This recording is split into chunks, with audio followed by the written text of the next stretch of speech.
Hello students, welcome back in your class Ruchi Maheshwari. And guys, in this video I will teach you how to write an article. You know that article writing is an important topic for exam point of view, especially the board classes 10th and 12th. In 10th class student it is of 8 marks and in 12th class it is of 10 marks. You know that 10 marks बहुत होते हैं for scoring a good percentage. Okay guys, in this video I have explained about the marking scheme of the article writing, proper format and content लिखते हुए आपको किन किन चीज़ों का ध्यान रखना है वो टिप्स मैंने इस वीडियो में दिए हैं जो कि एक आर्टिकल लिखते हुए बच्चों को ध्यान में रखने चाहिए। चलिए स्टार्ट करते हैं फॉर्मेट से। फॉर्मेट में first of all you have to write title and then writer name and then content. Okay, title and the writer name आपको क्वेश्चन पेपर में ही गिवन होते हैं, आपको वो ही लिखने होते हैं। एंड कंटेंट लिखते हुए आपको बहुत सारी चीज़ें ध्यान रखनी होती हैं। ओके बच्चों, अगर हम मार्किंग स्कीम की बात करते हैं तो 10th क्लास में ये टॉपिक जो है हमारा 8 मार्क्स का है, 9th क्लास में दैट इज़ ऑफ 6 मार्क्स और 12th क्लास में ये 10 मार्क्स का टॉपिक होता है। And you have to write 250 words at least, you can say 2 pages at least. Okay, तो फॉर्मेट में title, writer name and content. तो कंटेंट लिखते हुए हमें क्या चीज़ों का ध्यान रखना है?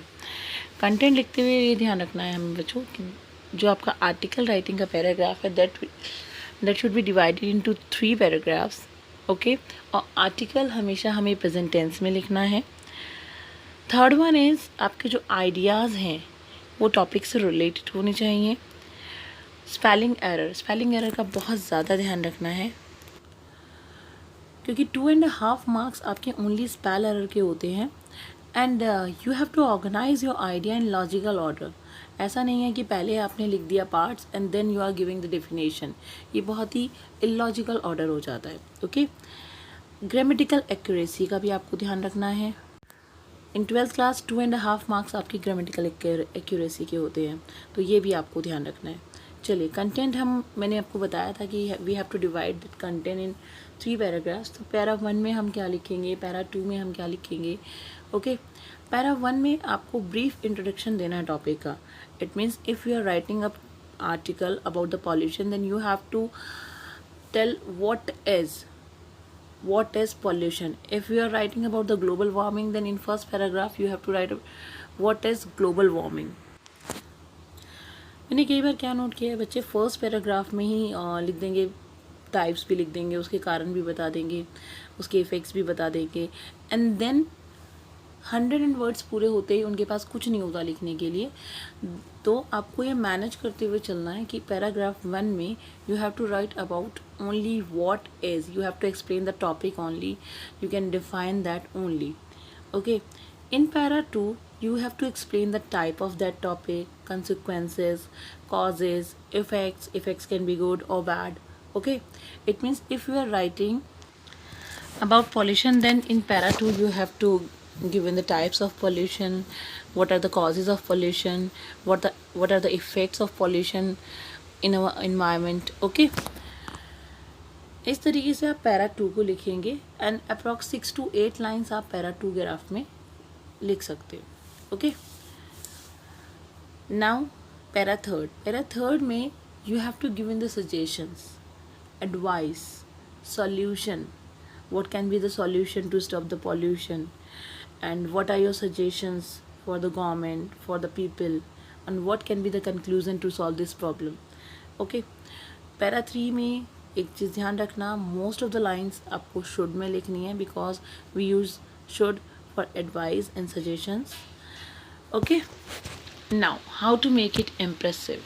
अपनी आर्टिकल राइटिंग को आप कैसे इम्प्रेसिव बना सकते हो, how can you get 10/10 marks. Okay, तो first of all you have to keep it simple. It means you have to write your own language, your own words. आप कहीं से रटा रटाया नहीं लिखेंगे. टीचर्स को पढ़ने के बाद पता चल जाता है कि आपने रट्टा लगाया है या आपने अपनी लैंग्वेज में लिखा है. वर्ड लिमिट्स एक्सीड नहीं करनी है. और सबसे इम्पॉर्टेंट बात, you can write any slogan in the article and highlight the main points. वो सबसे इम्पॉर्टेंट होता है, क्योंकि बहुत मोस्ट ऑफ द टीचर्स पूरा 250 वर्ड्स तो नहीं पढ़ते ना। तो अगर आप मेन पॉइंट्स को हाईलाइट कर दोगे तो ये एक अच्छा इंप्रेशन होगा आपका, ठीक है। ओवर राइटिंग नहीं करेंगे। मैंने देखा है कि बच्चे क्या करते हैं, एक ही लाइन को हर दूसरी तीसरी लाइन बाद रिपीट करते रहते हैं। It is very serious problem. फिर 4 लाइन बाद it is very serious problem. तो इट्स ओवर राइटिंग, और ये ओवर राइटिंग आपके मार्क्स को कम करा देती है। आपको लगता है आपने एक बहुत बड़ा पैराग्राफ लिख दिया, लेकिन ये आपके मार्क्स डिडक्ट कराती है। And next point we have already discussed कि हमें अपनी खुद की लैंग्वेज में लिखना है। Okay, now students we will discuss about some important topics. Okay, first of all, pollution, health is wealth, hazards of junk food, each one teach one, importance of public transport, and the latest COVID-19 occurs. ये सब important topics हैं जो बहुत बार exam में आ चुके हैं, और ये 4th and 5th पॉइंट जो है ये अभी 12th के फैब 2020 में जो एग्ज़ाम हुआ था उसमें आए थे। ओके, सो गाइज आर्टिकल लिखते हुए ये पॉइंट्स आप ध्यान रखेंगे, और अगर मेरा वीडियो पसंद आया है तो आप प्लीज़ मेरा channel Ruchi Maheshwari subscribe and like करना